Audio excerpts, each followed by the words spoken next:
sometimes we think we know their story, but I think when you delve down and look at all the material available, we do see different sides of an individual. One thing which I'm very concerned about is when people say, okay, well, the Sikhs were leaderless in the 18th century, which is incorrect in terms of what I'll be doing future. Yes, I am working on a larger monograph, book, etc. on the Sikh Misls anyway. The British are concerned. They're concerned that the Sikhs have now become a major power in the power plays around the Middle East. When we talk about the Duranis after Abdali, for instance, letters are sent to the British to ask them, do they want to support the military campaign against the Duranis? Sada Singh imprisoned Sada Kaur.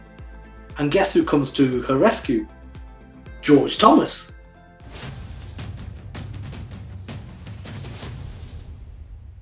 All right, what's going on, everyone? It's Ramblings of a Sikh again. I've got another podcast episode, this time with Gurinder Singh Mann. We've had him on the podcast prior. Today, we're talking about his new book, The Rise of the Sikh Soldier. So, first of all, and as always, welcome to the podcast, and thank you for taking the time out to do this. Thank you, Omar. Sat Sri Akal, and a great introduction, and hopefully all the listeners and viewers will be able to get a lot out of this interview, especially as they have done from the previous ones we've done. So yeah, looking forward to it. Thank you very much. So just then diving into this new book, like in a nutshell, in a couple of sentences, what is it? And then secondly, what made you write it? Like what occurred for you to even kind of come up with the idea of the book? Yeah, I think the whole plan was to actually have a couple of books out, just looking at the military system from the time, essentially from Guru Gobind Singh Ji all the way up to, say, the British period. When I say British period, I mean just before World War I and World War II, because after the 1900 period, it's a total different military kind of setup, and things evolve quite differently to partly the latter end of the 1800s. So what I was trying to do was with the British and the Sikhs book, it was literally looking at the interactions more. And it didn't have to be military. It was just interaction between the British and Sikhs, even though it was predominantly military. With the rise of the Sikh soldier, I was trying to actually formulate the idea that we have a history from 1700 onwards, but I wanted to look through the eyes of specific individuals and special Khalsa. And I know we'll be talking about those as part of the interview, but it had to be through the eyes of someone like Jassa Singh Ahluwalia, or the history of Sada Kaur, or the development of military through Maharaja Ranjit Singh, but also via the Ferengis, for instance, or via, other individuals who are pivotal to the Sikh Empire. So I think the key thing with this book is a military history through events, which is normal as it's chronological to some extent, but also through specific individuals where sometimes we think we know their story. But I think when you delve down and look at all the material available, we do see different sides of an individual, which we probably may not know as in depth, because the Sikh, the narrative is sometimes always one way. And if you look at that throughout Sikh history, we always have Sikh individuals, maybe even individuals like Baba Deep Singh, and he's known for one major event. And then we look at, say, Bagil Singh, and he's known for one major event. But when you drill down into the whole history, that's when you get the whole kind of narrative of what these Khalsa were about. And that's what I was trying to do with the individuals covered in this text. So how did you then go about researching for this book? As I've mentioned, it's not a follow-up to the British and the Sikhs, but much of the material I'd kind of uncovered as part of that book also fed into this book as well, essentially. So the documents, for instance, like, arguments like the British Library, research in the Punjab, for instance, on the Anglo-Sikh Wars, that was done some years ago anyway. It was more a case of just putting it together. Looking at the Misl period, looking at specific texts from the 18th century as well. And the colonial period was very interesting to me, because I find that whilst, again, we keep talking about people think they know about the colonial period, we're talking about over 100 years, circa around 100 years, where the British had actually started employing Sikhs as part of the army. And that's a major chunk of this military history. and yet sometimes it just gets put down to Saragari or one other kind of event, and then World War One and World War Two. That's why I listed a number of battles. But again, speaking to other historians as well in terms of trying to collate information for the text. So a range of sources essentially, some which I already had amassed for, me, I've been working this area for nearly 25 years. So I've amassed a major amount of materials, whether it be manuscripts, whether it be like looking at forts and locations. And so therefore, when it comes to writing a book like this, partly most of the work is done, it's just putting it together. Fair, definitely. Well, I was intrigued when I got to the list of illustrations and maps, because it's the list of it alone spreads over 4 pages and it includes over 50 items. So that alone must have taken you quite a while. Are there any that are just worth mentioning from your perspective that you think like, actually, this is kind of key to understanding certain aspects of the book? Yeah, absolutely. And you're quite right. When you sent me some ideas for this podcast today, I didn't realize how many images they actually were when you actually number it, because they're not actually numbered in terms of how many there is in total. But I think the key thing was this time I had more license to actually kind of fit the text around the images as well. So it gives a better kind of narrative for each chapter. So when we're talking about, say, Jassa Singh Ahluwalia, for instance, we've got images of the Gatras, but in the color pages, for instance, we have a sword which he kind of gave or bestowed on Raja Amar Singh. So that's a really great image in there.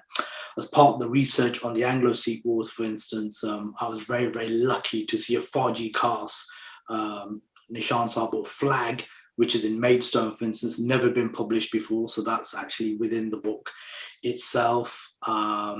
We've got the sword of Shyam Singh Ahluwalia, which again, I had the privilege and Maharaj Girpa got to view with the descendant of Shyam Singh.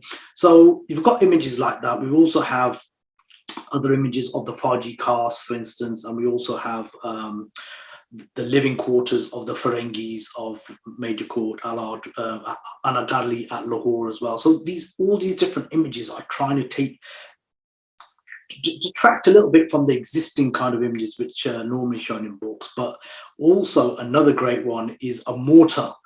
So, the shells which were used by the Multan government in the Second Sikh War, one actually exists in the National Army Museum. So that's actually within the book as well. So it was just some of these, which I'd actually photographed myself. So, and then to include in the book as well. So some of the photographs of mine. So, but I've also touched on private collections as well. So I've managed to be able to get images from private collectors, which is a great addition to the text as well, essentially. Altogether, I think the book covers it's 12 chapters.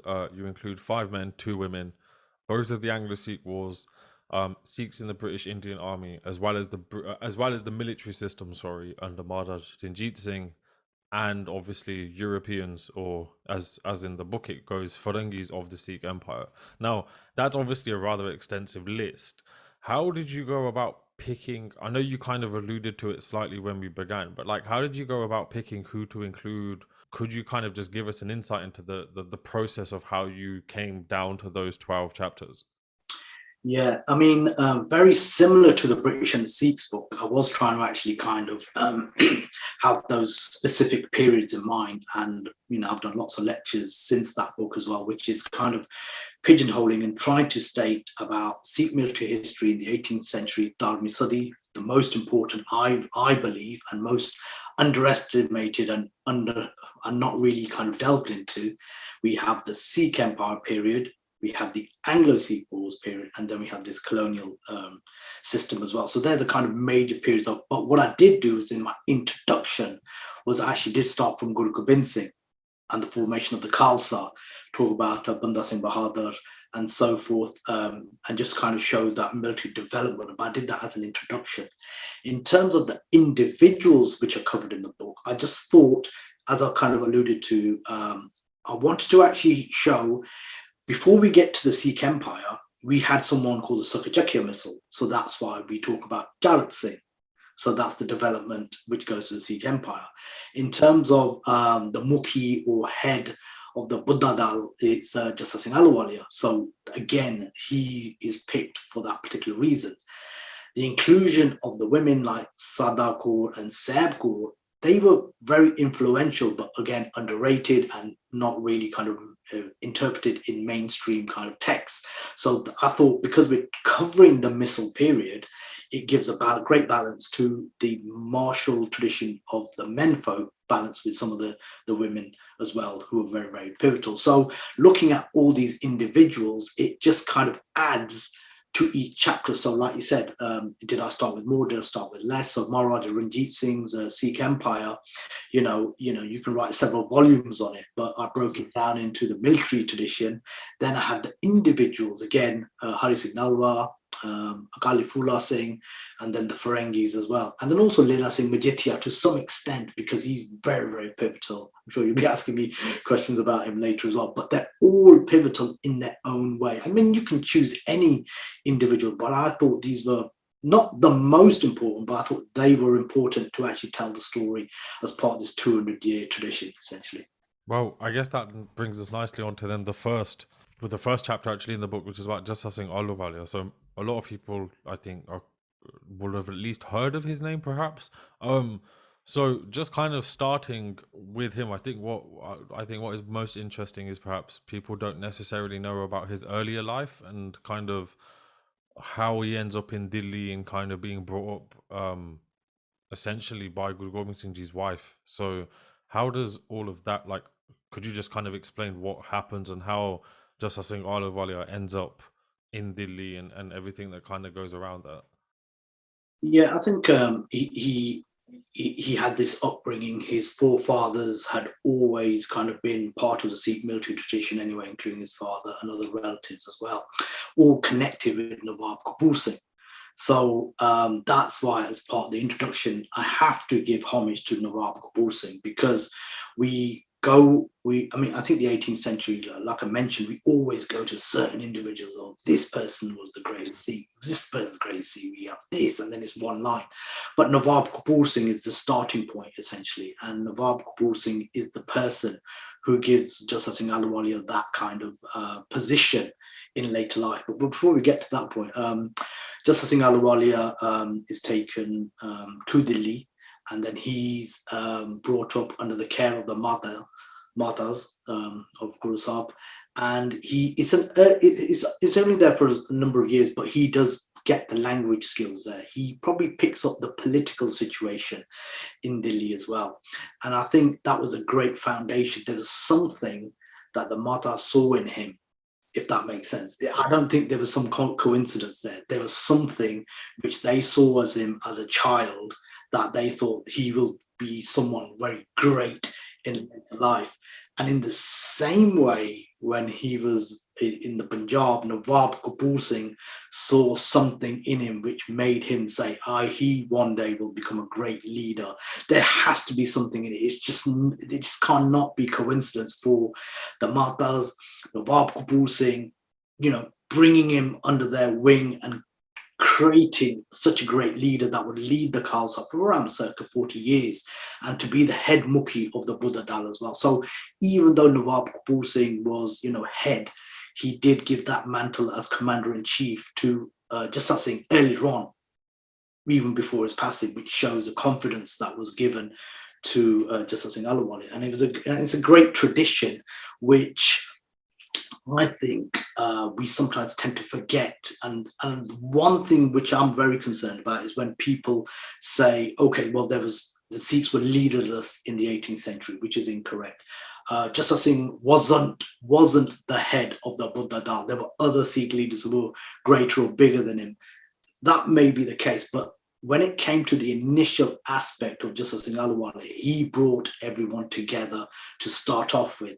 Whatever happened later in terms of issues, that was a latest, but the initial foundings of the Khalsa military tradition, firstly under Nawab Kapur Singh and then headed by Jassa Singh Ahluwalia. Just out of curiosity, then, obviously we've just alluded to Nawab Kapur Singh seeing the potential in Jassa Singh Ahluwalia and obviously kind of working upon that. Why didn't you, out of just curiosity, include Nawab Kapur Singh, considering how pivotal he is in kind of keeping the Khalsa Panth alive in this period, or kind of at least trying to ensure its survival during this period? And yeah, so like, why not include him, or is that perhaps something that's gonna be worked on at a later stage? Well, it's a good question. I think what I wanted to do was, again, if I wanted to do Nawab Kapur Singh, then maybe who would I take out? Would it be Charat Singh I would take out?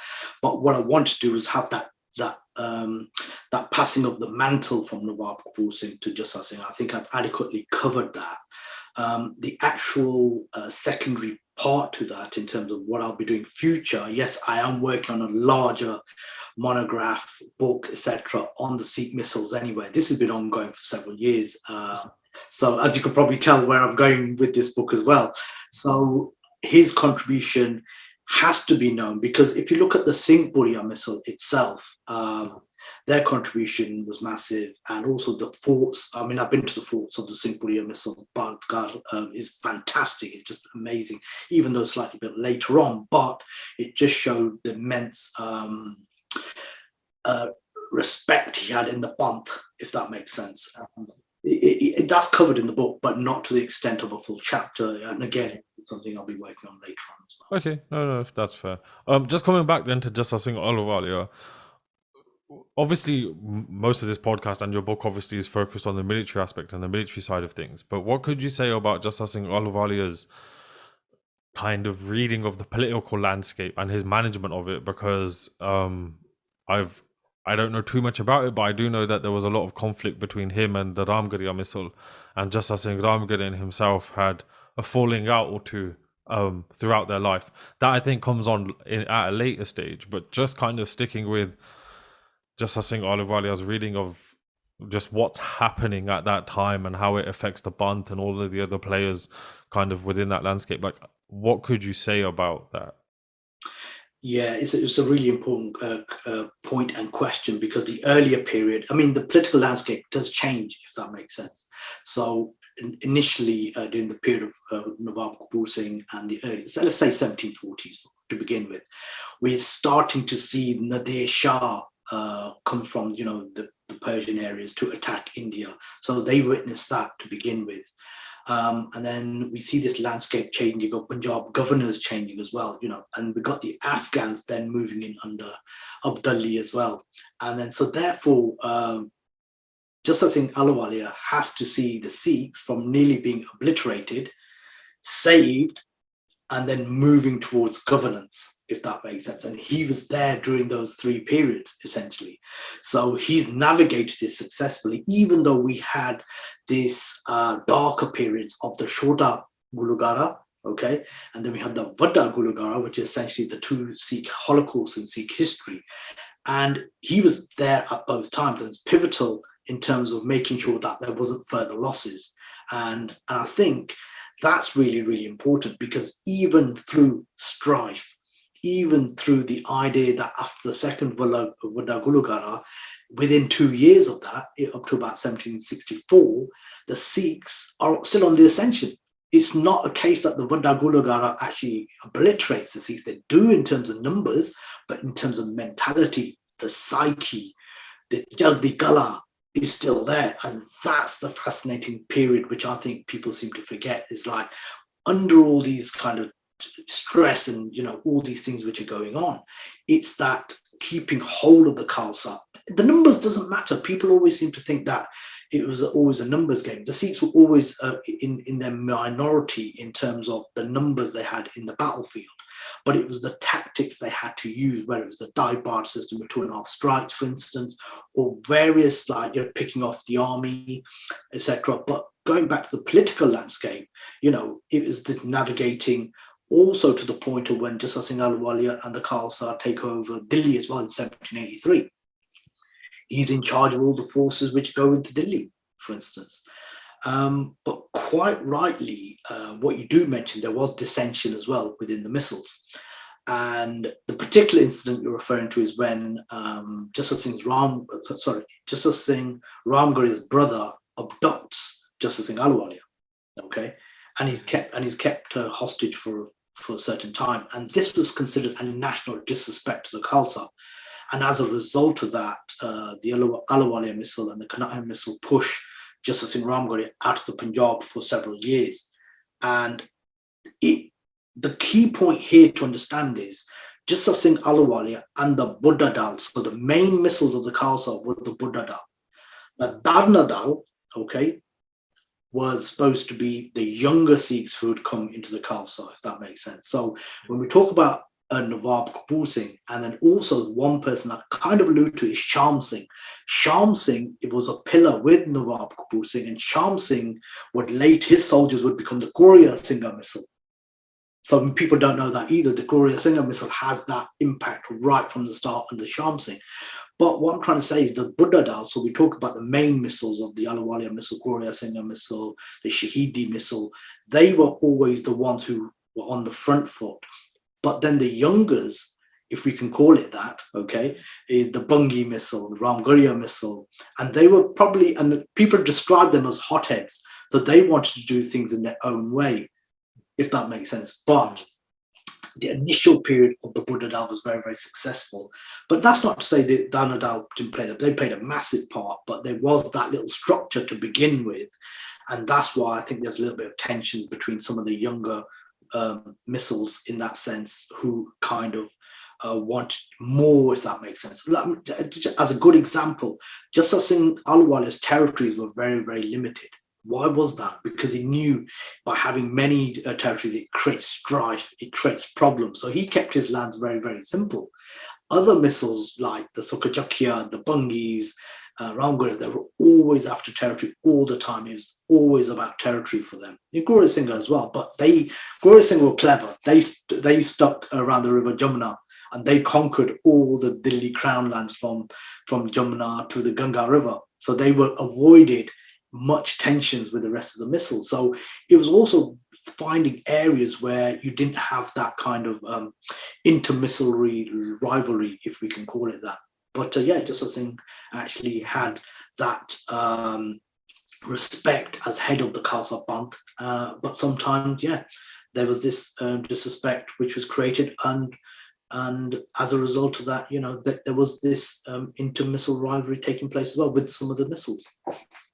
What could you say about the communication between the Sikhs at this time and the British? Because I think that was something that I found quite fascinating about this book, was you referenced that there were a number of documents, communications essentially between heads of the Misls and the British. And I think that's fascinating because the kind of perception of things is always that the British don't communicate with the Sikhs directly until kind of later on, Maharaja Ranjit Singh's period and that time. So what could you tell us about that bit? Yeah, it's a really, really important point. I think what we have to also talk about is this governance which Jassa Singh Ahluwalia has created. He's created the Misls. He's also created the issuing of coins under the Bungis, the takeover of various areas, well, like Lahore, for instance.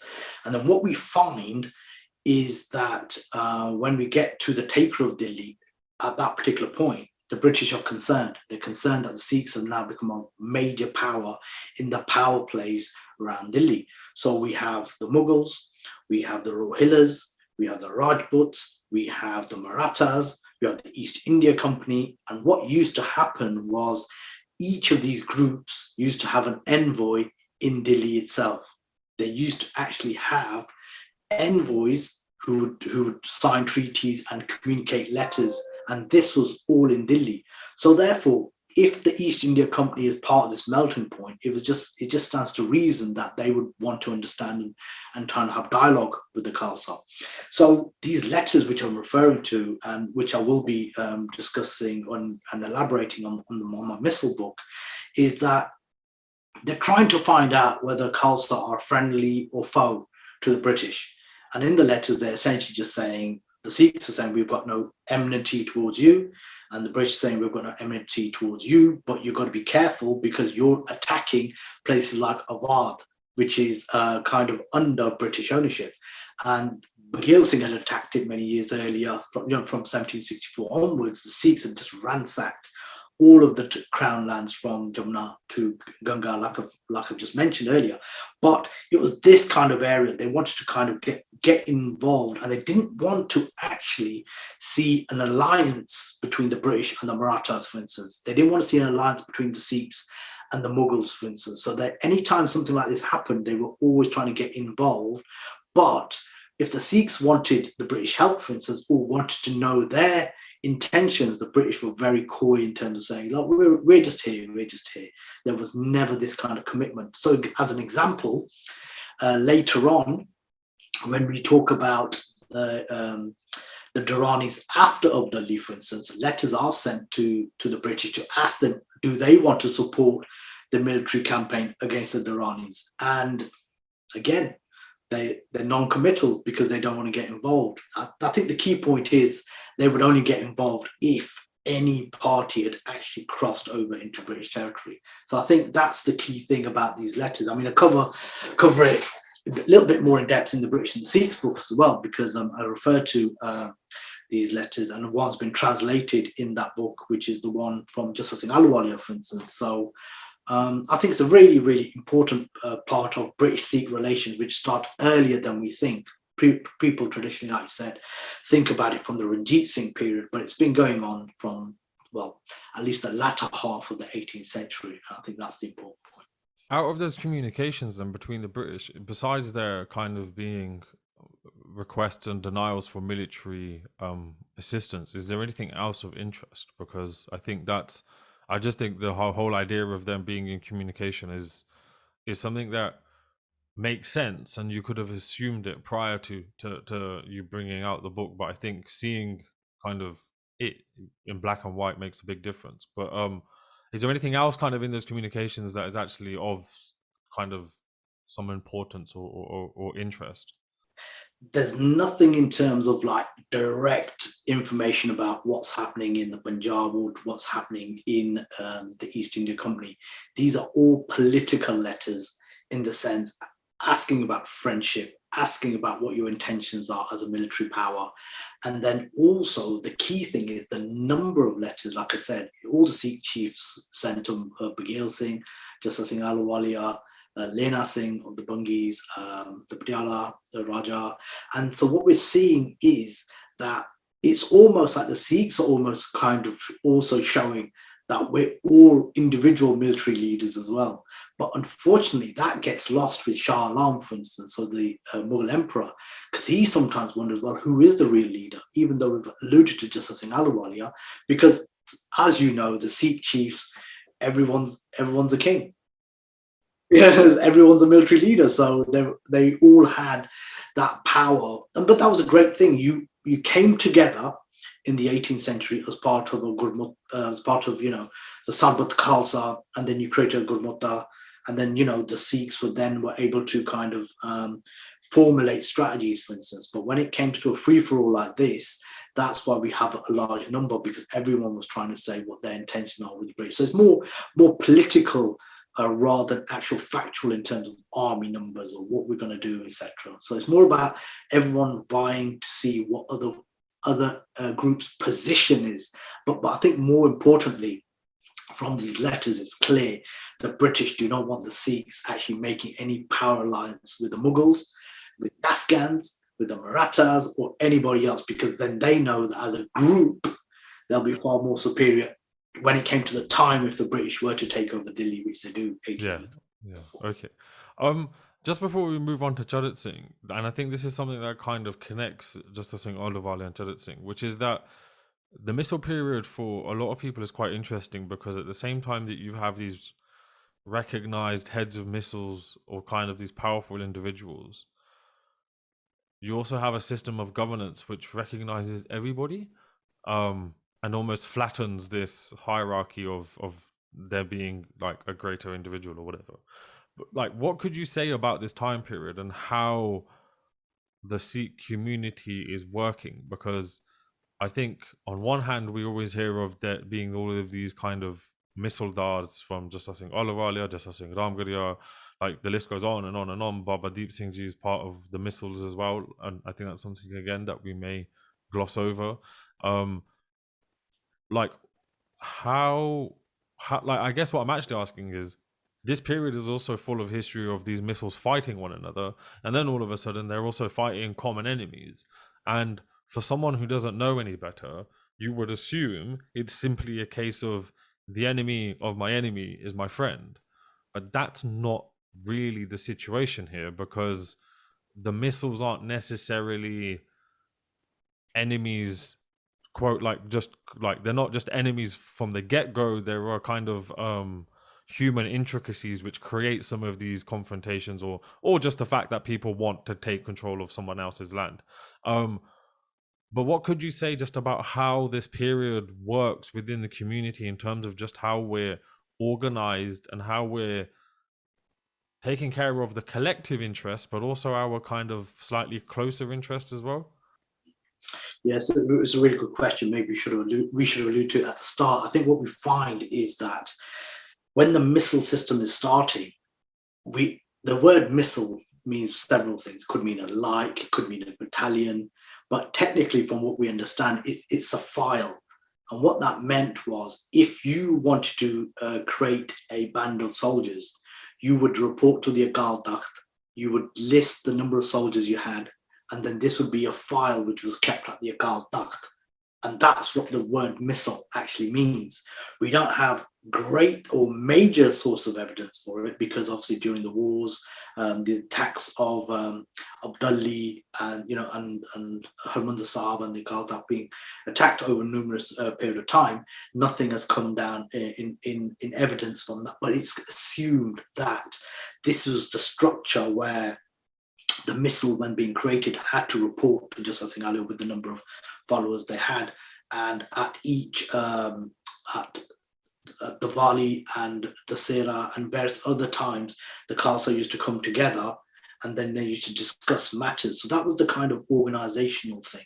From the person on the ground, essentially, what the Sikhs started was this rakhi system, called protection to some extent.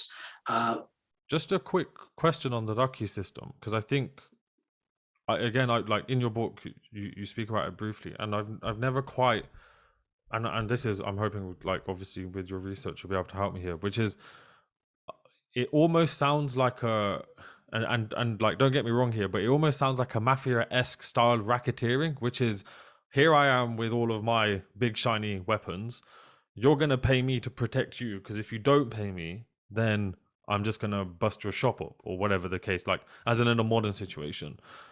How does the rakhi system actually work? I understand there's obviously, it's protection, there's a payment involved, but is it like, how does it work? Is it some form of kind of like racketeering, or is it actually some form of like governance that's in place that's actually recognized, for argument's sake, by the people? Or like, how does it work?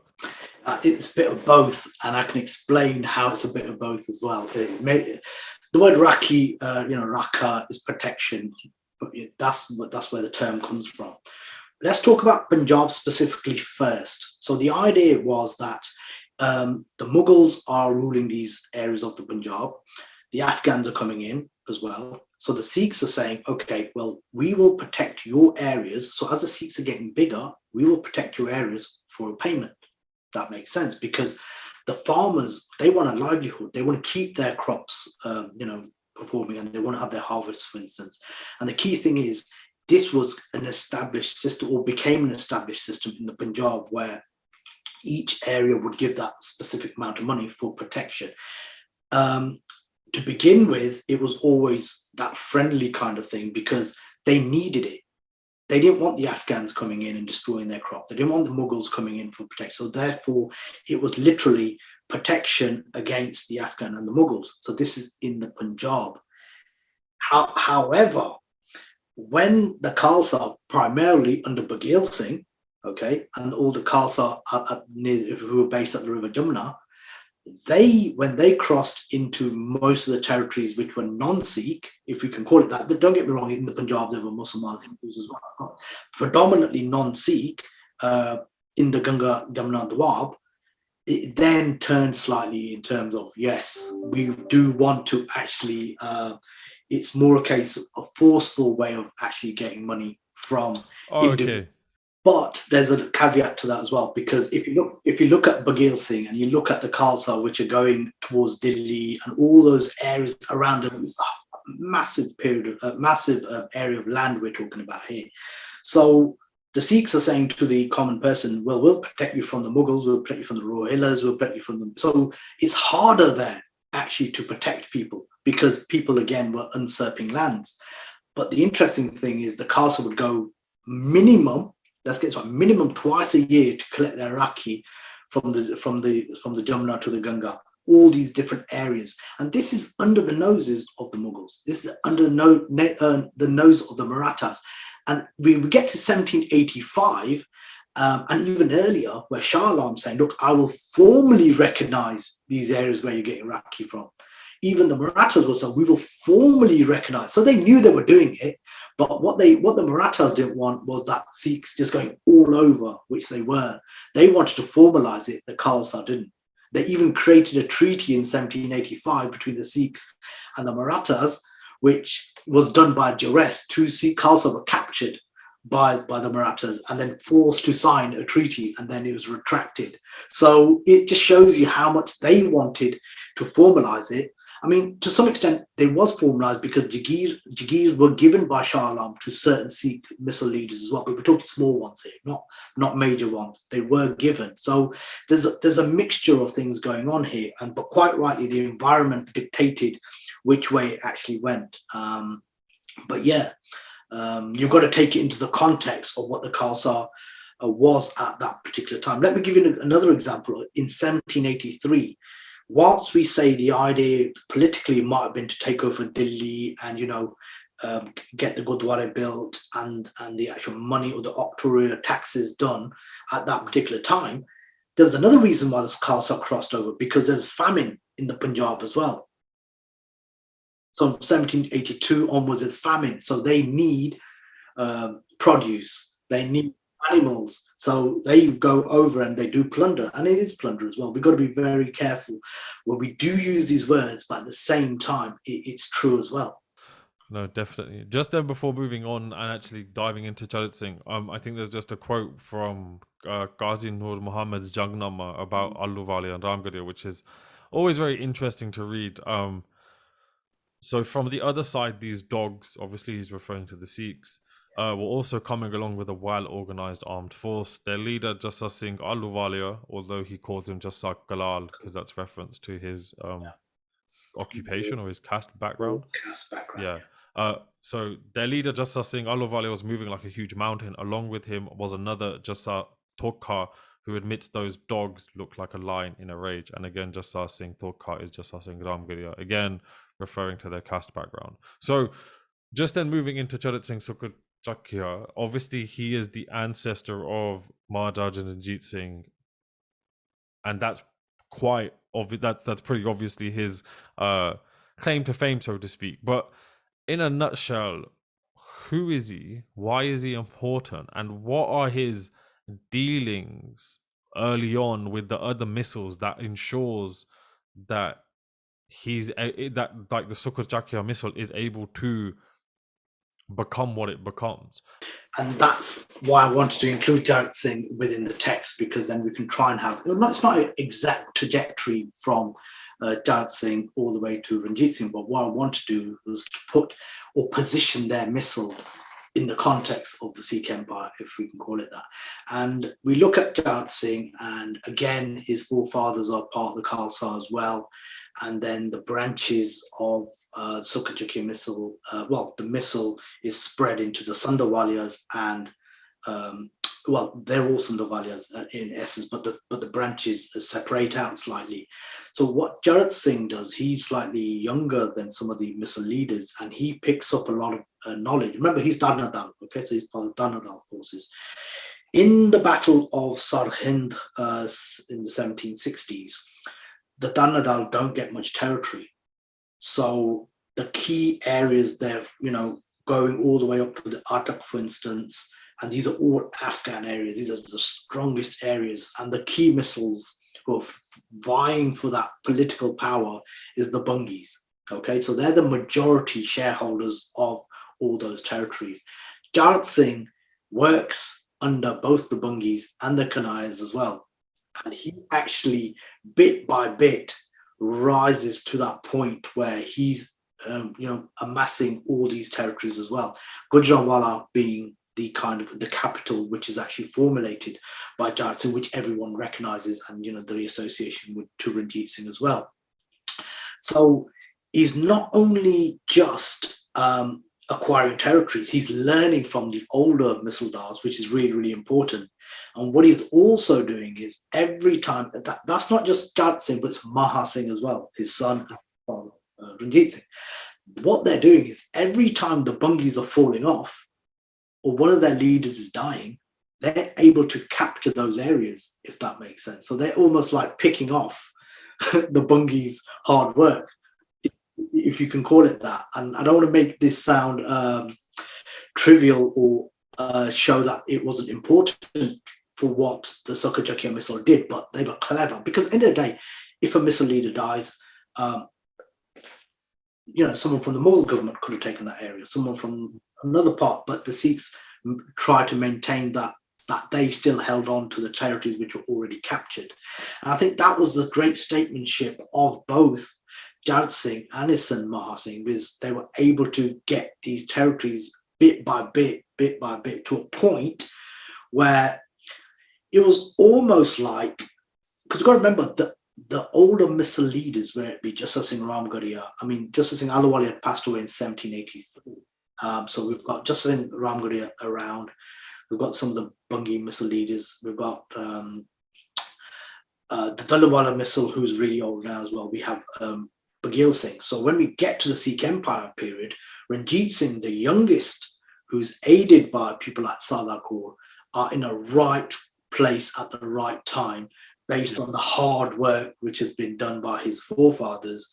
And it's just almost like, and because he's that younger character, he was able to see the designs of the Duranis. So Zaman Shah, who comes down in the late 80s, 90s period, he's able to navigate the political thing, and he stood apart from the other Misl leaders, because they're all aging now. All the aging Misl leaders did play their part in the later parts of 1700s, but it was that collective understanding of territories. Because what is the Gujranwala and all these other territories had a lot of income coming from it, which gave them quite a prestige within those territories, essentially. Obviously, we've spoken about Jassa Singh Ahluwalia or Jassa Singh Ramgarhia. We could probably spend the next 10 or 15 minutes just kind of reading off names of the great Misldars which came and went prior to Maharaja Ranjit Singh, and actually probably some of their descendants around the time Maharaja Ranjit Singh Ji kind of is officially recognized as a king. Have a they all have very established histories, and they all rest literally on the shoulders of giants. Now, what is it like? And I know this in itself is a podcast, but like, what is it? Could you try to put in maybe a sentence or two? Which is,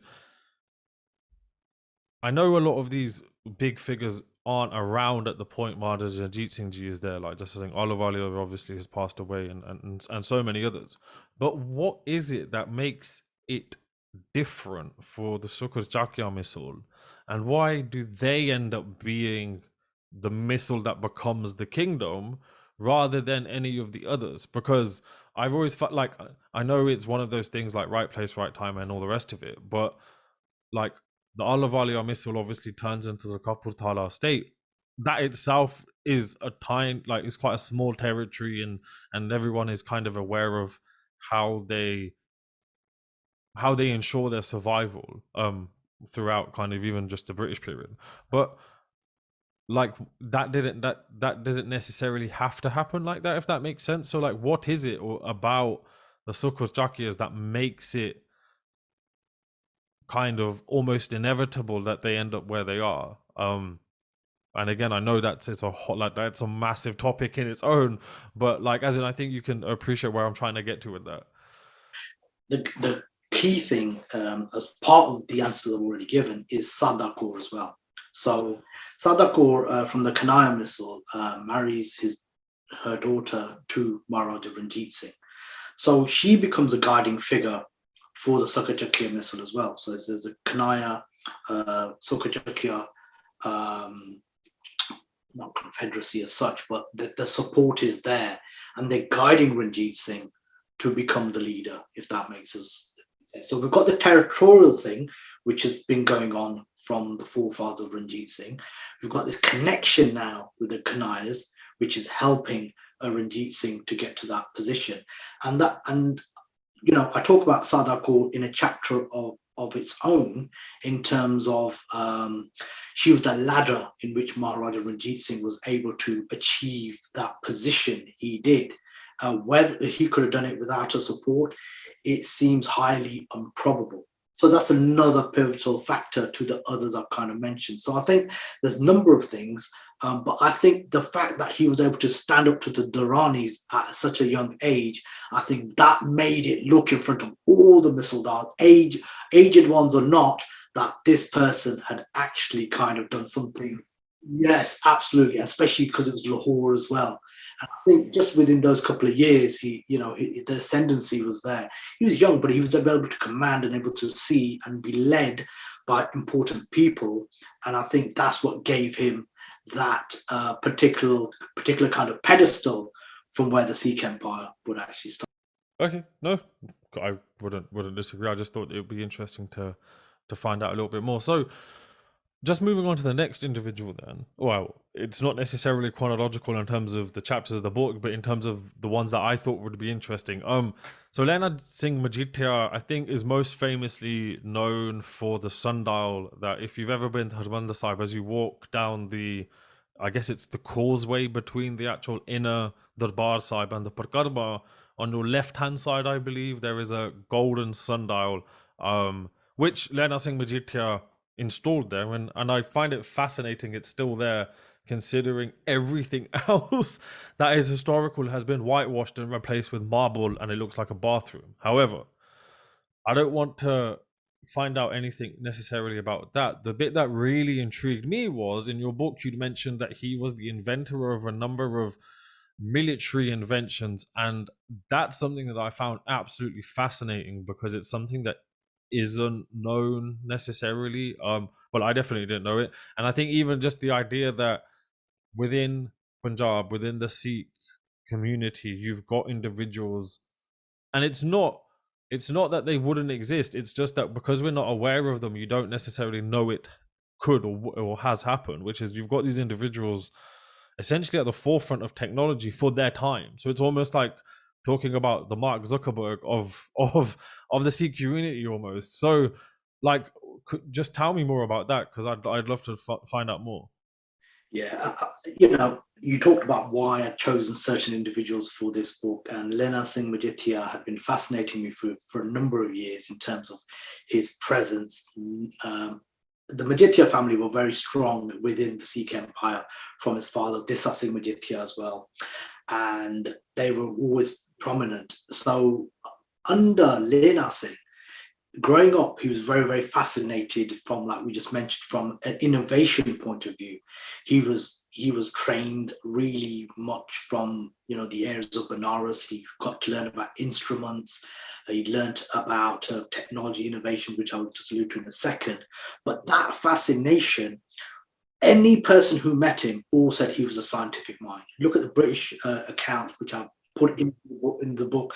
They're just like, how can a person like this live in the Punjab? How does he even know these things? And it's interesting because the Gore, the British, actually brought instruments with them, and he would just take them and say, I'm having this.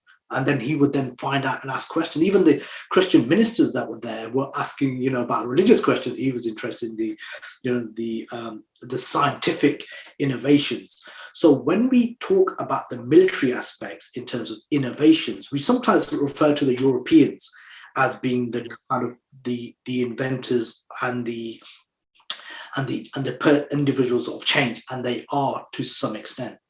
Lehna Singh Majithia, I mean, the key point is, in the early phase of Ranjit Singh's period, there's that gifting which is going on, which I refer to in my British and Sikhs, and there's the gifting of cannons, for instance. So when the cannons are given by the British to the Khalsa, they actually are studying it, and it was people like Lehna Singh Majithia who's actually studying these cannons and saying, well, how do we make these cannons better?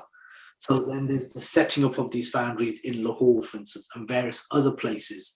And there's the casting of these cannons. It's the actual, the cannonballs themselves, the mortars. It's all these things which are refined. It's not necessarily just Lehna Singh Majithia, but he's the head person who's instructing, because the majority of the artillery was Muslim. So there was a majority of those, Ilad Baksh, for instance, so he's very, very prominent. Just a quick question on that bit.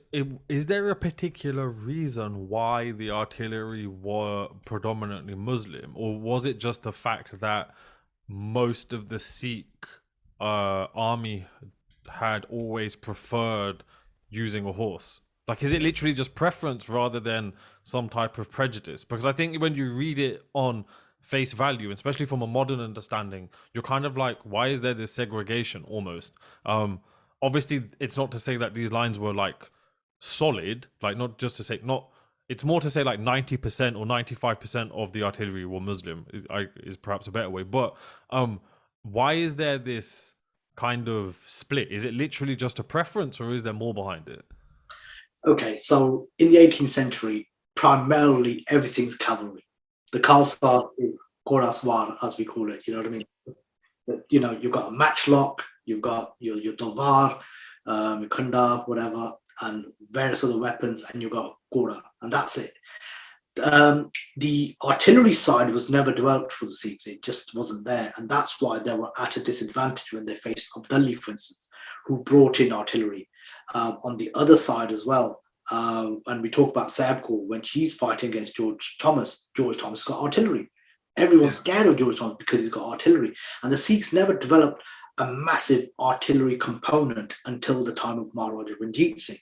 So therefore, the individuals who had that knowledge, you've got to remember, Ranjit Singh was a genius. He would employ anyone who would get him to where he wanted to get to. Is a fact. So if the Muslim gunners had predominantly already had that knowledge, then he would employ them, and hence that's why. And it took a bit of time for the Sikhs to be involved in artillery and infantry as well. So that's what I talk about in the book in terms of the reorganization of the military system, not just under Ranjit Singh, but also under the Ferengis as well, to make them more modern. So I think that kind of answers that question in terms of the artillery aspects of the Sikh Empire. Okay, no, definitely. So the two other individuals, which I don't necessarily think need much of an explanation because most people would be well aware of them, and if you're not, then you definitely should be. Which is Hari Singh Nalwa and Akali Phula Singh. Now, obviously, as with all of the individuals we've spoken about, I want to get just kind of a couple of sentences of their importance to everything that takes place during this period. But I think one thing that I find really interesting is just like with how Maharaja Ranjit Singh Ji, kind of his ascension to the throne, so to speak, is coincidental in that some of the kind of greater leaders, quote unquote, like Jassa Singh Ahluwalia, etc., have passed away prior to this point, and so there isn't really a challenge from anyone else. And equally on the other side of things, I find it interesting that generals like Akali Phula Singh and Hari Singh Nalwa both tragically pass away before kind of the Sikh Empire sees its last days, because I think I've had this conversation now with a few others, I think maybe Priya Atwell perhaps, in the podcast about the Sikh Empire, which is, if these two in particular, and this is again why I've put them together, if either one of these two were alive, or if both of them were alive during the kind of the last days of the Sikh Empire, I don't think the empire would have collapsed, nor do I think it would have collapsed in the way that it did, just because of the what these individuals bring. Now, what would you say in reference to that, or is that kind of an over exaggeration of kind of their story, so to speak? I think when we look at great leaders, the names of Akali Phula Singh, Hari Singh Nalwa just transcend space, time, everything. But what I wanted to do in the book was to actually bring the more human qualities out of them as well, in terms of we hear these stories, we hear about Akali Phula Singh, he's the greatest, he's the Khalsa, he's protecting the Akal Takht, he's Buddha Dal's chief Mukhi. We have the idea of Khande Ke Pahor only being undertaken at Amritsar at the Akal Takht under his leadership. These are all facets of the Sikh religious system, but the military system under him and Hang Singh's is just so fascinating. But particularly in this, what I refer to is his status all around Punjab. And this is shown through a specific event which takes place with the British under Captain White, where Akali Phula Singh and his soldiers attack Captain White, and Captain White's soldiers are killed. That becomes a diplomatic incident between the British and the Lahore Darbar, for instance. But the key fascination of because I've quoted the letters within the book as well, and the reason I did that is just to show there was not one person in all the Punjab that could touch Akali Phula Singh. And that was the idea, to show the amount of respect he had. No one was there to go to capture him. No one dared to say anything. And that was the power he wielded. Whether there was a Maharaja or not, it didn't matter, because it was that sovereignty that he had as a Nahang Singh, which was so great. And if you couple that with Hari Singh Nalwa, his conquests, and I even put in the book, never lost a battle, and all the areas he subdued, the Afghan border he technically closes, the Afghan border he technically closes to the invader. And so these kind of factors which make Hari Singh Nalwa just such a great leader from a military perspective, but also governance as well, puts both individuals, these Khalsa, on a pedestal which we've possibly never seen before, but we need to discuss more as well, if that makes sense. And then tying in with your question, the thing was, they were sent to high-risk areas, if that makes sense. But Ranjit Singh obviously knew his best people, who they were. I mean, Akali Phula Singh was Khalsa. He would just attack, he attacked without Ranjit Singh's authority. He would just do whatever he wanted to do. That was him. Hari Singh Nalwa, unfortunately, when he became Shaheed, was an unfortunate incident as well. He was trying to chase after something, after a specific event, which necessarily didn't need to happen as well. And the Lahore Darbar didn't send him the forces he required to beat off the attack from Dost Muhammad Khan, for instance. So there's certain reasons why they both had their Shaheedi, but in terms of the Sikh Empire being intact and what they could have brought to the table if Ranjit Singh was alive, but also if he wasn't alive, what they could have produced, I think it would have been totally different in terms of the actual Anglo-Sikh war. The problem was the Lahore Darbar of the leaders of, Charat Singh, Sher Singh, and then the army becoming mutinous. See, at least there was order with the Nahangs. Well, organized order, if you can call it that. Organized chaos, whatever. And with Hari Singh Nalwa as well. So that's why those factors were important. It was chaotic in that period from 1839 to 1846, which caused the army to be in the best position they could have been. But we know about the Dogras, we know about the Lal Singh and Tej Singh, so we don't need to cover that. But it leads into those kind of things which had taken a life of its own. Okay, so just moving on then, and I think one thing that I really like about the book is that there are women included. We've obviously spoken earlier about Sada Kaur and how influential and pivotal she is in ensuring Maharaja Ranjit Singh becomes who he becomes and everything that takes place. Now, I don't want to spend too much time on her, but who I would like to ask you about, and this is someone that I hadn't necessarily heard of, is Sahib Kaur. Just starting off with, who is she and why is she important?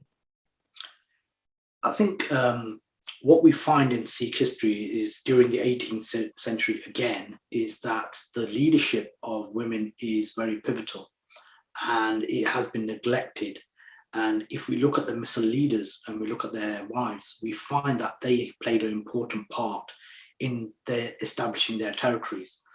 a good example is Bagale Singh, for instance. He had one of his territories was in Haryana, which is in Hoshiarpur, yet his main outpost was near the river Jamuna. But yet his wife in Haryana was looking after the territories and was able to do that successfully. Other Misl leaders and their wives and offspring, the women were very, very pivotal. It's just that Sikh history just tends to kind of either footnote it or not go into it depth. Talk about Rani Sada Kaur, but specifically with Sada Kaur, the idea was that Patiala is always seen as that bogey state, if we can call it that, yeah?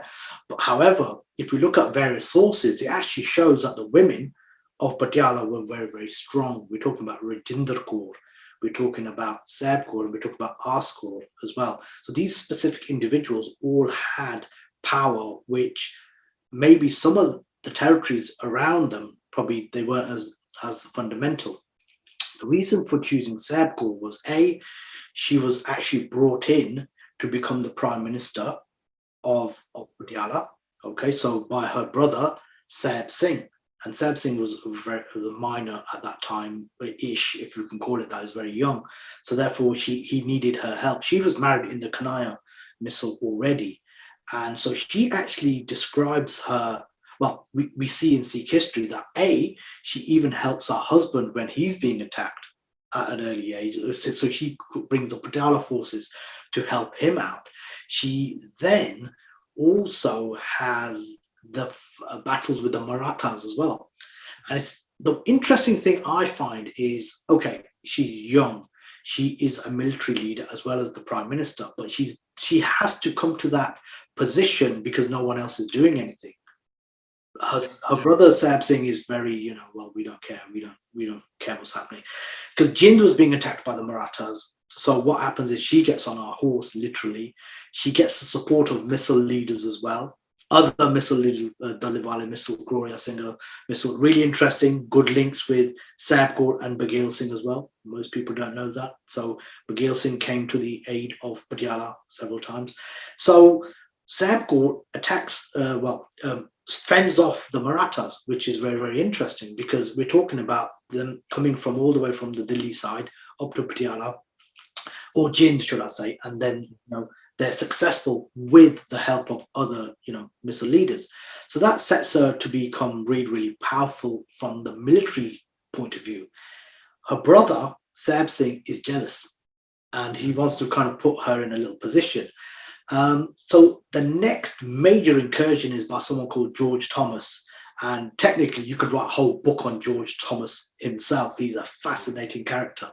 But he's not part of the East India Company. He's an Irishman who'd already been trained under Marathas and had actually gained a little land of his own, which he called George Gar of George, which is in Hansar, Hissar and Hansi, around that area. It's not too far from Jind. Actually, the fort still there at the moment. And interestingly, George Thomas actually attacks Patiala. Again, Sada Kaur gets the forces together, gets the other Misl leaders together, and they kind of fend off George Thomas.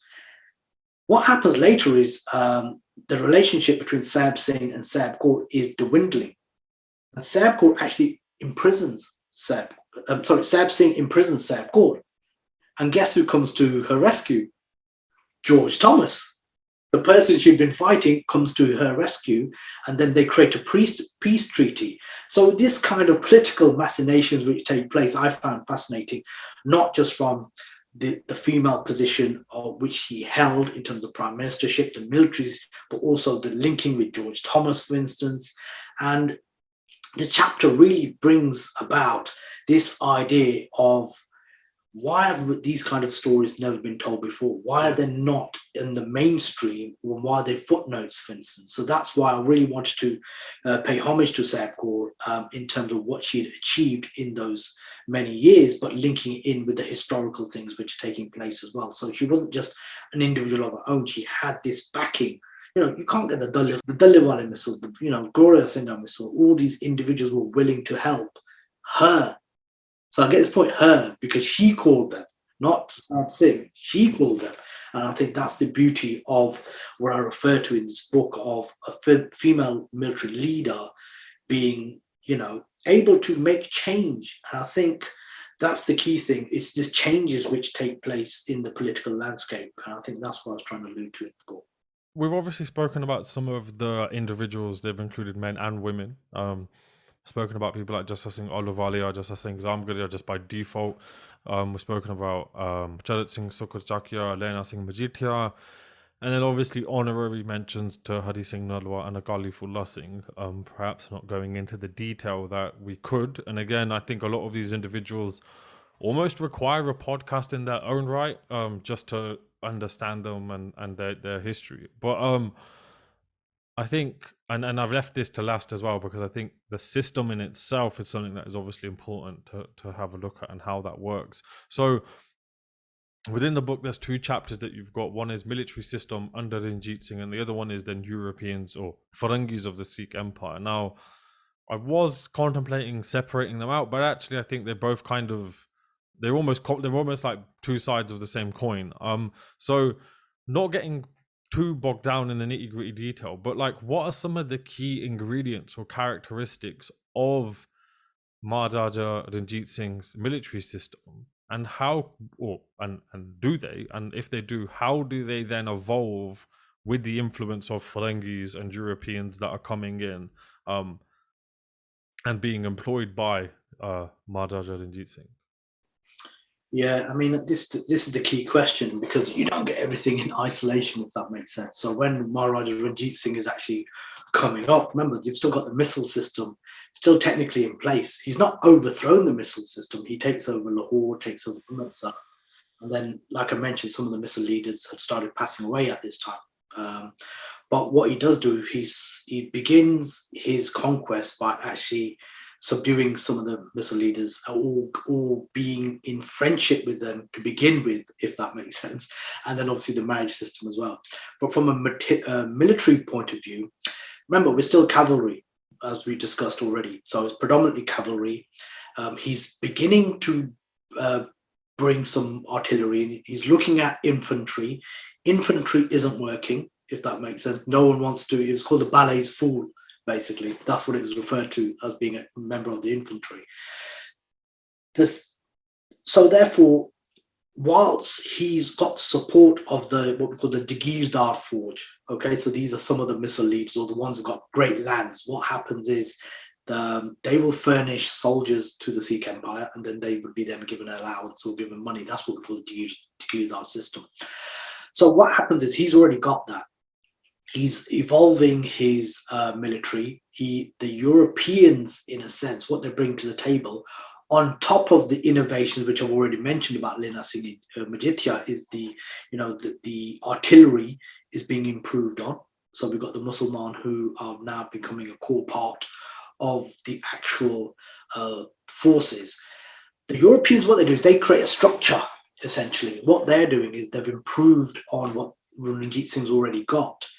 And so he's not shed anything. All he's done is more like a innovation, in the sense that the Europeans are actually bolting on things to what he's already got. Because if you're a Jagirdar Forge, you're not going to be under any European person. They're just going to say, nope, we're just furnishing our soldiers. We'll play our part under our system. We'll dress how we like as well. That's really, really important.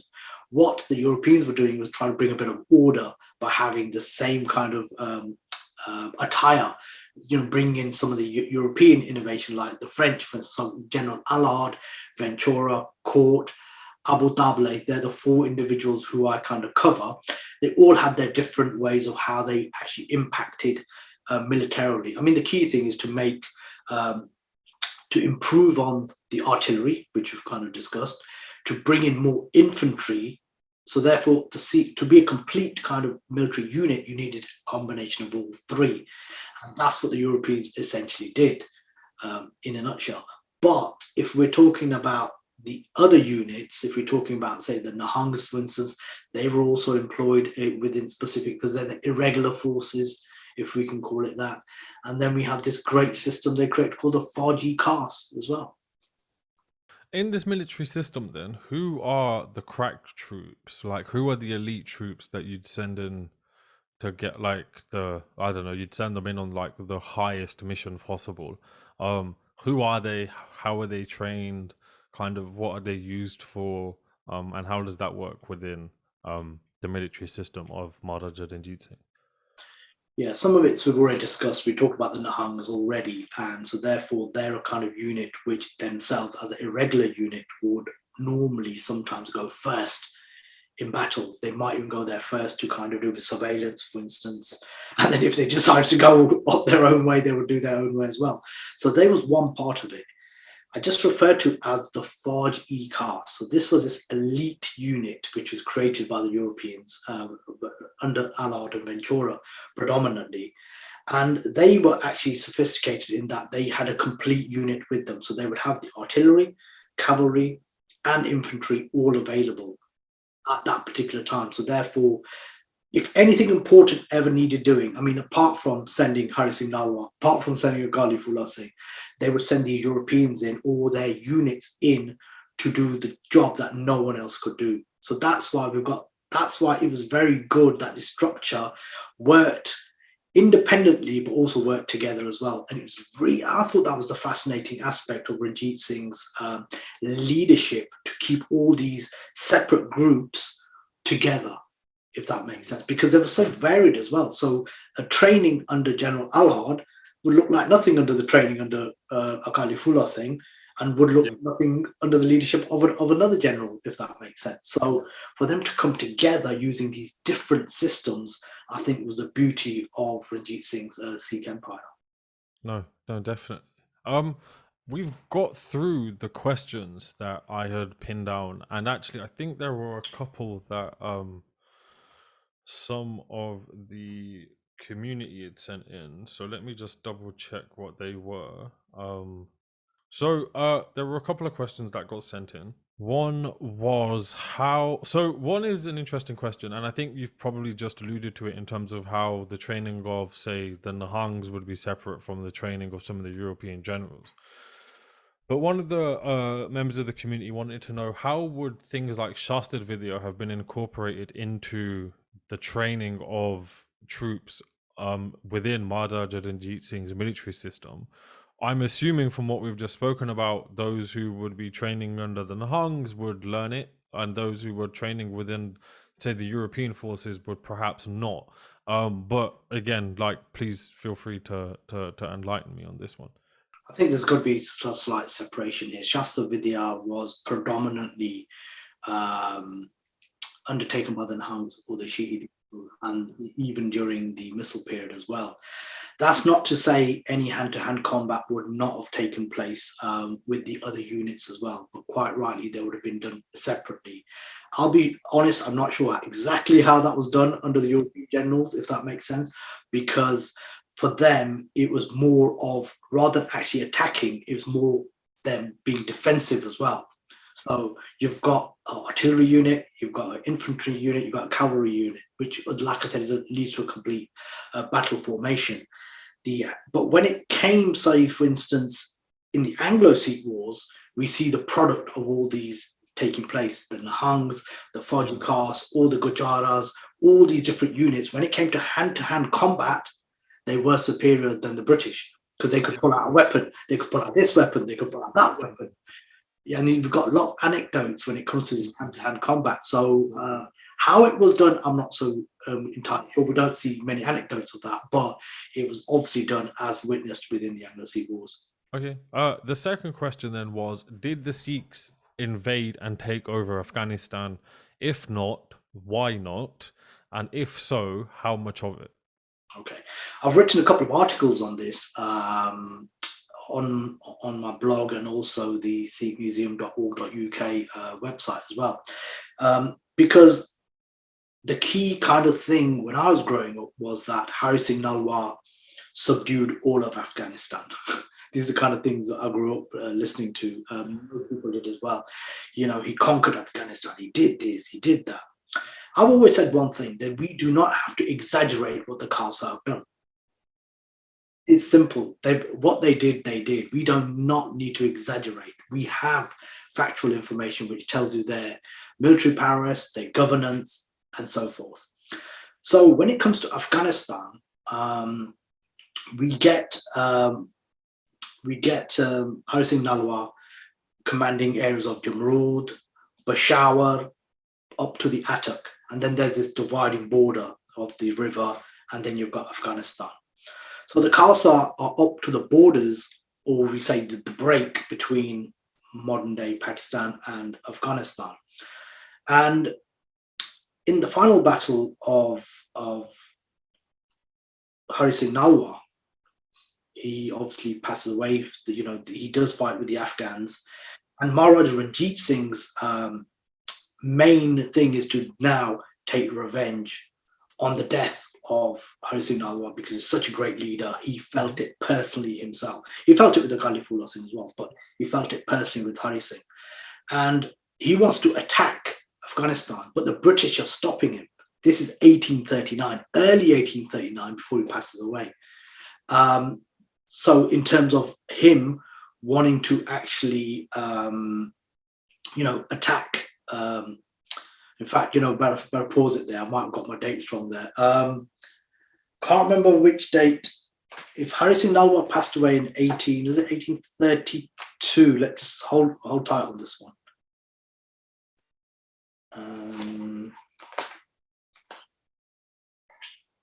It's 1837. So it's the right period, because 37, 39. Yes, it was right, actually, what I was basically saying. I'll start again.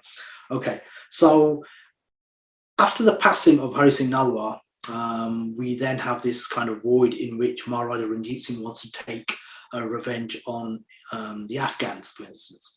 He's actually not allowed to by the British, because the British want to invade and put their puppet person within Afghanistan as well. This is due to the threat of the Russians as well. The British always had this kind of policy of the Russians are always going to kind of break through Punjab and then finally reach to where they were going to reach. So what they do is they ask for, they have this conversation with Ranjit Singh and tell him to stand down, because they're going to go into Afghanistan, but they put their puppet person in charge, which is Shah Shuja. This is the same individual where Maharaja Ranjit Singh later on would take the Kohinoor from. So the British are asking for safe passage through what we call two areas. One is through the areas which Hari Singh Nalwa once commanded, but also through the Bolan Pass as well, which is beneath and then going upwards. The Sikhs actually give military assistance around the areas of Jamrud and Attock, but in small numbers. They also send Sheikh Basawan. Okay, Sheikh Basawan, as part of the Sikh forces, goes. He was trained under the Europeans. See, the thing was, the British didn't want to take Sikh forces, and they had to take Muslims. So that's why people like Sheikh Basawan, as part of the Sikh Empire, went to help with the British at that time. When they get to Afghanistan, they do whatever they need to do. Shah Shuja is installed, and Sheikh Basawan is the first Sikh Empire person to allegedly put the Sikh flag there in Afghanistan. So it's not what you think, if that makes sense. So history, the Sikh Empire does go to Afghanistan in 1839. They put their Nishan Sahib there in a small way. It wouldn't be a massive occasion, because the Muslims there wouldn't want Sikh flags being bestowed on there. But the British acknowledge Sheikh Basawan and the Lahore Darbar for their response in helping them out. You've got to remember, during this period, in 1839, this is, Ranjit Singh passes away, so you've got the next Maharaja, who's kind of giving nominal support, if we can call it that. So they were a bit reluctant to help, but they did help, and that's what we now say is that the Khalsa, under the Sikh Lahore Darbar, did put their Nishan Sahib there, but they did not go and subdue it in the way that maybe Maharaja Ranjit Singh wanted after the time of Hari Singh Nalwa. So in a nutshell, what we can say is the Khalsa subdued the Afghan nation, but not the Afghanistan itself. Yeah, as in terms of the way the territory was conquered isn't perhaps the way we perceive it in a modern frame of light. So no, okay. I think we've gone through all the questions that I had down. We've also gone through a couple of questions that the community sent in. I just wanted to check, is there anything that you wanted to go over, or anything that we haven't included? No, I think really, I think the book encapsulates this tradition of Sikh military history, but not to go too much into numbers and this. 5,000 of this, 5,000 of that. And as you can see, as much as I've alluded to numbers where possible, it's more about military strategy, military history, the individuals, like we've alluded to, from Jassa Singh Ahluwalia to our women, Sada Kaur and Kaur as well. So it's through the eyes of different individuals as well. And I think hopefully I've achieved that. And if not, the listeners and viewers can actually tell me that. But yeah, definitely. Well, I think just to kind of summarize it before we wrap up, I think it's a very concise book. I think there's a lot of information, but it's, as you were saying, it's not. You don't get bogged down in it. It's quite an easy read. It's quite digestible. The chapters are fairly short, but yet give you a very good oversight of what's being discussed about. I think the introduction or the kind of the forward part is probably, I think, the most important bit before you start reading the chapters, because if you're not aware of kind of the grander context and everything that's kind of going on at the same time and kind of just prior to it, some of the kind of the history won't necessarily make sense. Again, like the last book, British and the Sikhs, it's fairly short, it's fairly easy to read. It's also, though, I think a good reference book, because if you're like, all right, I just quickly need to check something about so and so or whoever, it's a quick way to go. And again, it's referenced very well, so again, you can go and check the sources out and whatnot. And I think one of the things that I always find interesting is maps and illustrations. So the fact that there's over 50 of them included in this, and as you've said at the beginning, they're from all over the place, including photos you've taken yourself and private collections. I think I shared actually one of the photos from the book, which is from Peter Bantz's private collection of the Havili. It's one of the Havilis from. Yeah. No, just thank you for everything that you're doing. No, thank you, Omar. And just a little ending as well. The book is available from Hellion and Company. The Rise of the Sikh Soldier, Hellion and Company. It's available on Amazon as well. And yeah, go and grab it and see what you think. Really. Well, what I'll do is, everyone listening, if you're watching this on YouTube, I'll just put the link in the description so you can just click and kind of go and buy it directly. And also, one thing I need to say thank you for is, I think it's the first time I've been included in a book, so it was nice to see that you had acknowledged me. And to everyone listening, I didn't pay him, I didn't ask him to do it. I was genuinely taken back by that. So thank you so much. It means quite a lot to see. Just to see it, let alone anything else. So no, thank you. That's all good. And I think what I've found is, over the years of individuals who are kind of promoting Sikh history and heritage, we tend to have the same individuals. We have the same names. For instance, I've always found that, the younger generation, the work that you're doing with your podcasts, your interviews, your Instagram posts are also, they inspire me as well. So, I like to see the things that you're doing. So therefore, why should you not get a mention in my book? Because after the British and Sikhs, you gave quite a lot of feedback for that book as well. We had interviews. And I think the key thing is that we need more of you as well. People say they need more of me, but we need more of you as well, if that makes sense. That's the way we're going to grow as a community. Yes. So anyone listening out there who wants to get involved, please do, because the more the merrier, really. Otherwise than that, I will leave you to the rest of the day. The weather is absolutely brilliant, so I hope you enjoy yourself. And then also, you've got another interview later on today, so I hope that goes swimmingly. And I hope you kind of, people go and buy the book, and any feedback that you have, obviously, please provide it back to Gurinder Mann, because I think a lot of the time, sometimes we kind of live in a bit of a bubble, and it's always good to kind of hear bits that people enjoy and people don't, so that we can then obviously improve moving forward. And equally likewise, if there's anything with the podcast that people want improved or whatever, please just let me know. But otherwise than that, I will leave you to the rest of your day. Absolutely. Thanks very much for having me problem, on. man. And Sada Kaur to everybody listening and watching as well. All the best. All right, so you've made it to the end of another podcast episode. I hope you enjoyed it as much as I did. Please don't forget to leave comments below about what you enjoyed and perhaps what you didn't enjoy. Otherwise than that, don't forget to like, comment, and subscribe, and I will see you all in the next one.